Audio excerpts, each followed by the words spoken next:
Heto na, paano nga ba gumawa ng 12 volts 180 ampere na kaya ang rep ng 24/7? Ito po yung ating diagram. Ipapakita ko lahat sa inyo ng full demo tutorial. Ito yung tinatawag na active balancer. Ito yung tinatawag na BMS. Ilalagay ko sa comment para may idea kayo kung saan nabibili na active balancer at BMS. Ito po yung ating S168 LiPo4 battery. Ito po ay nabibili sa online. Ito po siya. 4 pieces ay 4.45 no? Kasama yung shipping fee. Ayan po siya, pwede mo siyang screenshot. Okay? So ang ginamit ko po dito ay 12 pieces. Kada isa ay meron po siyang 3.2 volts, 60 ampere hour. Iyon po yung tinatawag na kada cell. Ito po yung kada cell, lahat ipapaliwanag po sa inyo ng full demo tutorial. Ito po, tingnan natin yung kanyang voltage output. Meron po siyang 13.3 volts. Ayan, baliktad yung kanyang tester, no?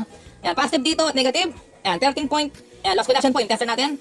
Ayan, 13.3. Ayan, mga repairman. So, ipapakita ko lahat sa inyo kung ano yung connection dito. Ayan, panoorin mo to. Kung hindi mo naman gagamitin sa rep ito, pwede mo gamitin sa rice cooker, washing machine, spin dryer, electric fan, wifi. Lahat ng ilaw sa bahay mo, electric fan, kahit 5 pa yan, ay kayang-kaya. Depende na lang kung kaya ng inverter mo. Etong 180 ampere hour, dapat dalawang solar panel na 600 watts yung tugma pala rito. Magkano ba lahat na nagas ko? Ito po siya.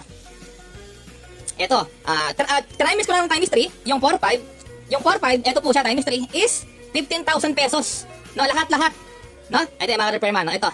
Bali, yung nakuha ko rito, ayan, 13.5, yung 4.5, 4.5, yung 4 na piraso, 4.5. So, times 3 natin kasi nga, tatlo po yan, no? 12 piraso.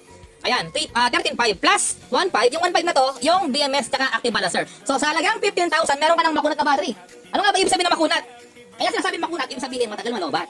Kasi sa haba naman ng battery to, tsaka safe po gamitin yan. Okay? So, ngayon mga repairman, eto na, let's go! Ito po, no? Ito yung active balancer, ayan po yan, no? At ito yung ating BMS. Yung BMS na yung active balancer, isa lang yung connection. Ipapaliwanag ko po ito para may idea kayo na mas mabilis. Kung nasa ilalim po ito ng ating active balancer, mga repairman, no, na-vlog ko na po ito, pero inuulit ko lang sa mga hindi pa nakakalam, no? Hindi pa rin mapagod ako sa kakasalita.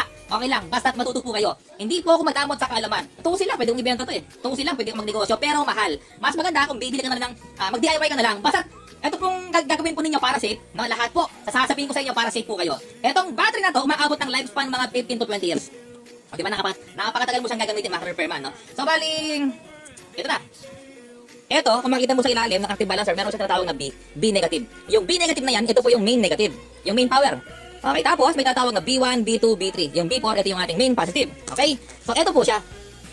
Bago tayo magpunta dyan, no, sa mismong battery, ito po siya. Ito yung sinasabi ko sa inyo, no?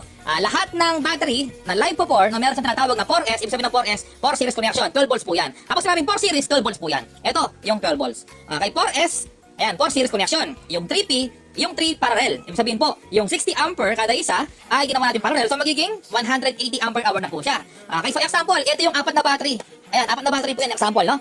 Mas madali kasi kapag ganito yung paliwanag ko. Ito yung 4 na battery. Ginawa ko siyang series connection. Ito yung ating sinasabi ko kanina, yung B negative, yung main natin, di ba? Ito yung ating load. Ito yung pupunta sa inyong solar charge controller at sa inverter, yung dalawa na yan. Yung negative at positive. Pero bago yun, ipapakita ko sa inyo. Meron tatawag na BMS. Okay? Ito po yung B negative, yung main. Ito yung ating...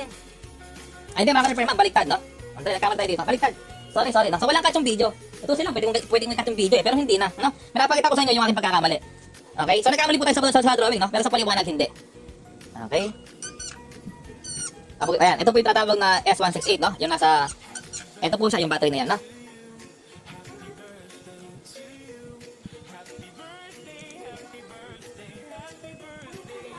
Okay? B3 po ito, Ayan, B3 ito. Tapos ito yung B4 or B positive. Okay, B4 ito. Ayan, pati ka na dito, no? Okay, so ito po yung ating, ayan, lumaki tuloy. Ayan, kita nyo? Okay, ayan po, kita nyo, gusto ko malinaw po eh. Ayun, ito yung ating B negative, yung main. Ito yung B1. Diyan mo ilalagay yung wire. May wire po dyan, papunta sa ating BMS tsaka sa active balancer. Mamaya, papalaban sa na actual. B1, B2, B3, at yung B4, yung ating main positive. Okay? Ayan po, no? So ngayon, ito na po tayo, no? Ito yung ating negative. Lahat ng negative na yan ay sama-sama. Binigyan ng bus bar, no? Yung bus bar na bibili po ninyo, bilangin ko, 1, 2, 3, 4, 5, 6, 7, 8, 9, 10, 11, 12, 13, 14, 15, 16, 17, 18, 19, 20, 21, 22, 23, 24. 24 na bus bar, no? Okay. Ito po, lahat ay negative. Lahat negative sama-sama. Kaya kasi nga po, naka 3 parallel. So, ibig ko sabihin, kapag negative lahat ito, kailangan may bus bar diretso. Ibig ko sabihin, ito, positive po yan, lahat diretso. Ayan, no? Lahat diretso. Okay? Ito yung negative or yung ating B negative. Ito po siya, B negative na. Negative po yan. Yung negative na B na yan, ito po yung wire niya. Nagpunta po dito sa ating terminal block. Binigay ng terminal block, no? Yung bakal na yan, diretso lang siya. Kumbaga, splicing po tawag dyan, no? Ito yung B negative. Okay? Mamaya, papaliwanag ko po dyan. B negative. Tapos yung B1 na sinasabi ko, ito po siya sa kabila. Ito yung B1. B1. Okay, lagyan ng basbar na ganyan, no? Siguraduhin mo lang, kapag negative ito, positive ito, dapat negative ito. Lahat negative yan, sama-sama. Tapos negative pa, di ba? O, positive din dito. Tapos negative. Tapos positive. O, tama ako. Lahat ng sama-sama. O, tapos negative. Ayan po, negative. O, tapos ito, positive. Yung ating B4, no? O, yung ating main positive. Kaya pasin po rin yan, meron siyang kulay red na wire, no? Number 6 po yan, no? DC. Okay, sa B1 po ito, walang problema. Kahit saan mo ilagay. Dito, kasi isa lang naman yan. B1. Yung B1, nagpunta po siya dito. Yung katabi ng B negative. O, B negative, tapos B1. O, tapos yung B2, sa kabila naman. Alternative lang yan. O, B2, ito. B2, walang problema. Kahit saan mo ilagay. O, dito. Ayan, B2. Yung B2, nagpunta dito. Katabi ng B1. O, yung B3 naman, ito siyang B3. B3. O, yung B4 naman, ito po siya. Yung ating main positive, B4. Ito. Okay, so napakadali mga ka-repairman ng connection. Yung pinakita ko sa inyo, na B1, B2, B3, ito po siya. Na pwede mo siyang screenshot. Ayan, okay? Tapos, ito yung, balikan lang natin, no? Yung katabi ng ito, B negative, yung main negative, B1, B2, B3, yung B4, yung main positive. Bago na, okay. Tapos, ito na.